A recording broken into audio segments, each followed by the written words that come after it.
여러분 안녕하세요. 이철입니다. 지난 6월 18일 중국의 리커창 총리가 신규 시민, 청년 등의 주택난을 해결하기 위해서 보장성 임대주택 정책의 발전을 가속하기로 하였습니다. 리커창 총리는 대규모 판자촌의 개선, 저렴한 주택의 공급, 그리고 부동산 경기 활성화를 위하여 이 정책을 추진해야 한다고 역설을 했습니다. 즉, 기존의 열악한 주택들을 좀 정돈을 하고 거기에 저렴한 아파트를 지어서 장기 임대를 주겠다는 것이고, 또 대규모로 추진을 해서 기존의 부동산 산업 그리고 건설 산업이 수혜를 받도록 해주겠다는 그런 의미로 해석이 됩니다. 그리고 신규 시민, 그러니까 원래는 시민이 아니었다가 새로 시민이 되는 사람들이라는 뜻이 녹아 있고, 또 취업 문제로 고통을 받고 있는 청년들을 대상으로 한다는 점도 분명히 적시를 한 것이죠. 사실 저 개인적으로는 이 보장성 임대주택 정책이 나오기를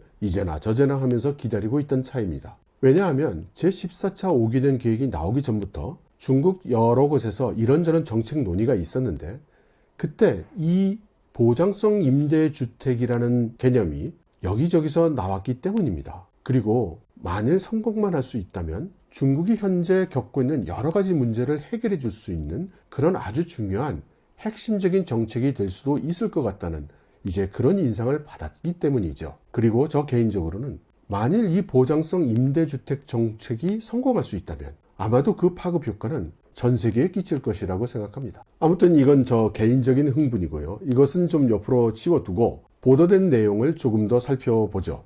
리커창 총리는 이 사업은 시정부가 주체가 돼서 추진을 해야 한다고 했습니다.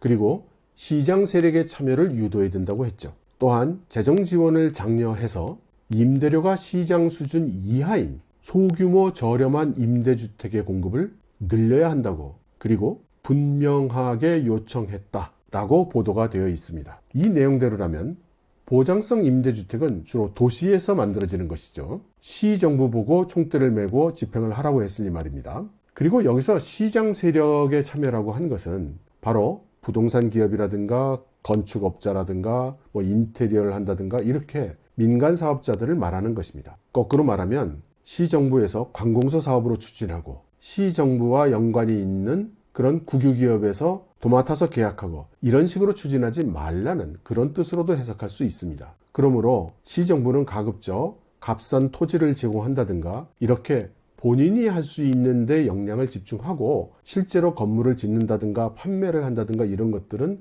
민간 기업에 좀 맡겨라, 이런 뜻이 될 수 있겠습니다. 리커창 총리 입장에서는 이 사업을 통해서 보다 많은 민간 기업들이 낙수 효과를 얻기를 원하는 것이겠죠. 그리고 도시라고 해서 아무 데서나 다 하라는 것은 아닙니다. 기사 내용을 보면 이어지는 문장에서 회의에서는 인구 순유입 대도시의 건설 용지와 기업 및 기관 소유의 토지를 사용하여 임대주택을 건설하고 유휴 및 비효율 상업용 사무실 및 공장을 임대주택으로 전환할 수 있도록 확정했다라고 되어 있습니다. 즉, 우선 인구 순유입이라는 조건이 먼저입니다. 그런데 베이징, 상하이, 광저우, 선전 같은 곳, 또는 각 성의 성도 같은 곳, 이런 도시들은 대상이 아닙니다. 이들 도시들은 그러지 않아도 인구가 너무 많고 또 새로 들어오려는 사람이 너무 많아서 골치가 아픈 곳이죠. 그래서 이런 곳들은 이런 그 보장성 임대주택의 주 대상지가 아닙니다. 그리고 저 개인의 지레짐작이긴 합니다만 이런 도시들은 이미 거대 자본이 들어가서 거대 프로젝트들이 마구 진행이 되고 있기 때문에 여기에 다시 정부가 개입해서 이런저런 주택 정책을 펼치기가 그렇게 좋을 것 같지 않습니다. 그러면 주 대상이 되는 도시는 어떤 곳인가? 대도시라고 했기 때문에 중국의 대도시의 정의를 찾아보면 인구 100만에서 500만 정도의 도시를 말하는 것을 알 수 있습니다. 그리고 바로 이 대도시, 인구 100만에서 500만 정도 되는 도시가 제가 그 농촌 경제 쪽에서 말씀을 드렸던 농민공들에게 호구를 개방해서 도시민으로 받아들이라고 하는 그 대상 도시들 조건과 일치하고 있습니다. 중앙정부 입장에서는 어떻게든 농촌 경제를 활성화시키기 위해서 농촌의 집체 소유 매각을 추진할 것이고, 집체 소유 매각으로 해서 농지를 잃은 농민들은 바로 이 대도시들이 해당 도시의 시민으로 수용을 해주지 않으면 안 되는 것이죠. 그리고 인구순 유입이라고 했으니까 인구가 증가하고 있는 도시여야 이 사업의 대상이 됩니다. 지난번 동영상에서도 말씀드렸습니다만 중국에는 빈 집들이 많이 있죠. 그래서 이들 대도시들 중에 상당수가 지금 빈집이 많이 있을 겁니다.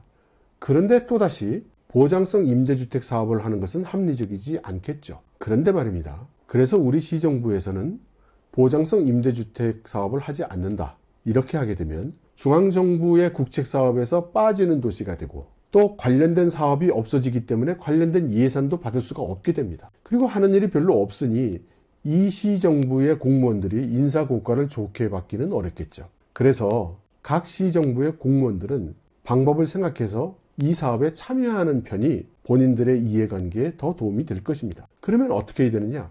인구 순유입으로 만들면 되는 것이고, 인구 순유입은 어떻게 해야 되느냐? 중앙정부에서 추진하고 있는 농민공예 호구개방제도에 따라서 주변에 있는 농민들을 도시민으로 수용해주면 되는 겁니다. 그러면 인구 순유입 도시가 되는 것이고, 따라서 보장성 임대주택 사업을 할 수 있게 되는 것이고, 따라서 중앙정부의 예산 지원도 받을 수 있게 되고, 여러 가지 토목공사도 할 수 있게 되고, 자연스럽게 본인의 주머니도 따뜻해지겠죠. 이렇게 중국 중앙정부에서는 정책을 펼 때 단편적인 하나의 정책 바이 정책으로 추진하는 것이 아니라 이렇게 정책들을 연계해서 지방정부들이 중앙의 정책을 따라오게끔 이렇게 궁리를 하고 있는 것으로 생각이 됩니다. 그리고 아파트를 지을 땅이 없으면 비어있는 건설 용지를 활용하라고 했는데, 만일 이 용지가 부족하다면 기존의 기관이나 또는 국유기업이 소유하고 있는 토지를 활용하라고도 했습니다. 그런데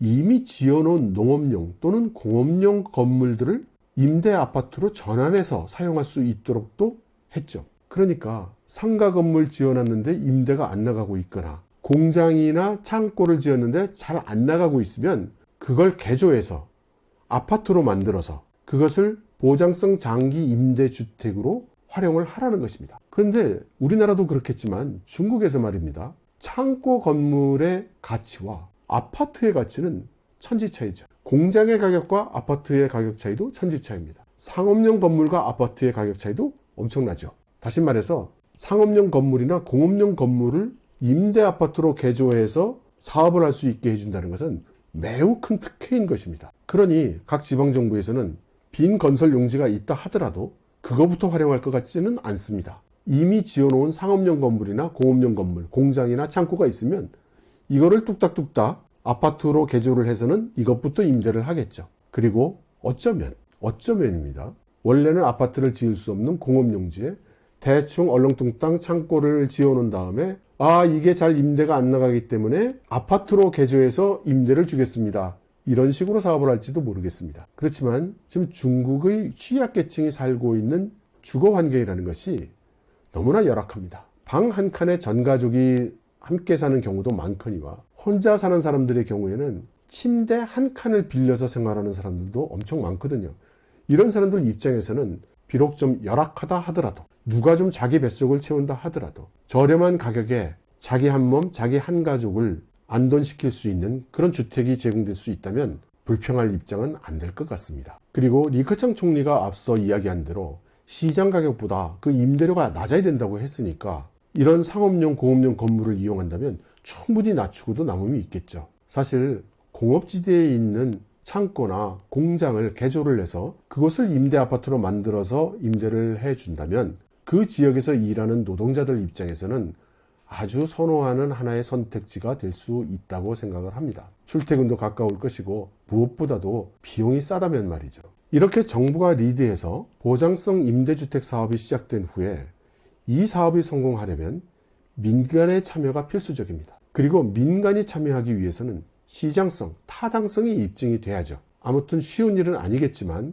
민간 기업들을 끌어들이기 위해서 민간 기업을 위한 혜택도 몇 가지를 발표를 했습니다. 우선 금년 10월 1일부터 개인에게 임대를 주는 기업에 대해서는 기존의 세율 5%에서 1.5%로 낮춰주기로 했습니다. 그리고 개인을 대상으로 전문화되고 규모 있게 임대 사업을 하는 그런 임대 사업자에 대해서는 토지를 취득할 때 방산세를 4% 감해주기로 했습니다. 이 방산세라는 것은 이제 부동산을 취득할 때 내게 되는 세금인데요.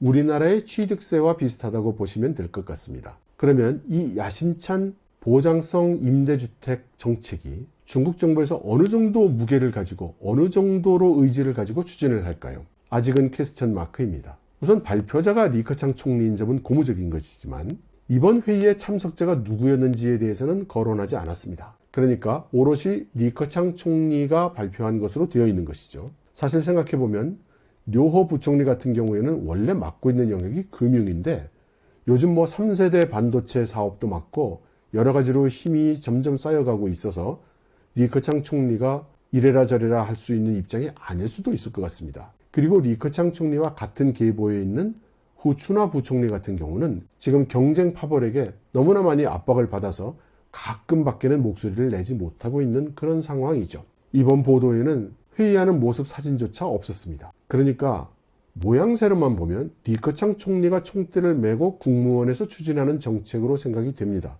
그리고 시진핑 그룹에서는 옆에서 보고 있다가 이 정책이 실패하면 당신들 책임이고 만약 성공하면 그때 가서 숟가락을 올리는 그런 전략일 수도 있죠. 아닐 수도 있고요. 하지만 다시 한번 생각해보면 리커창 총리의 임기가 내년에 끝납니다. 두 번째 임기가 끝나는데요. 중국의 헌법상으로 총리는 두 번밖에 할 수가 없습니다. 그러므로 이 정책이 계속 진행이 돼서 그 성과에 대한 성패가 판가름 날 때쯤이 되면 아마 리커창 총리는 더 이상 총리직에 있지 않을 것입니다. 그러므로 현재 상황에 보면 중국의 지도부에서는 아직 분명하게 누가 이 프로젝트의 오너가 돼서 추진을 한다 이렇게 이야기할 수 없을 것 같습니다. 그리고 그것은 그만큼 이 정책이 성공하기가 어려운 그런 정책이라는 것을 시사하는 것일 수도 있습니다. 그렇지만 모두에 말씀드렸다시피 이 정책은 작년부터 이곳저곳 여러 정책 논의에서 끊임없이 나왔던 그런 정책입니다. 그래서 저는 이 정책이 어떤 특정 개인이나 어떤 특정 부처의 정책이라기보다는 전반적인 14차 5개년 계획과 2035년 중기 비전을 짜 나가는 전문 관료 그룹의 어떤 컨센서스가 이루어진 그런 정책이라고 저는 생각을 합니다. 그렇기 때문에 전 세계 어느 나라보다도 정부의 권력이 강하고 리소스를 많이 가지고 있고 강제성을 띌 수 있는 이 중국에서는 혹시 이러한 보장성 임대주택이 성공할 수 있지 않을까 하는 그런 기대를 가지고 있습니다. 그리고 만일 이 정책이 성공을 할 수 있다면 그것은 우리나라를 비롯한 많은 주택 문제를 겪고 있는 국가들에게, 정부들에게 어떤 큰 시사점을 줄 수 있겠죠. 물론 그럴 만큼이나 이 정책이 정말로 성공할 수 있을지는 미지수지만 말입니다. 여러분 들어주셔서 감사합니다.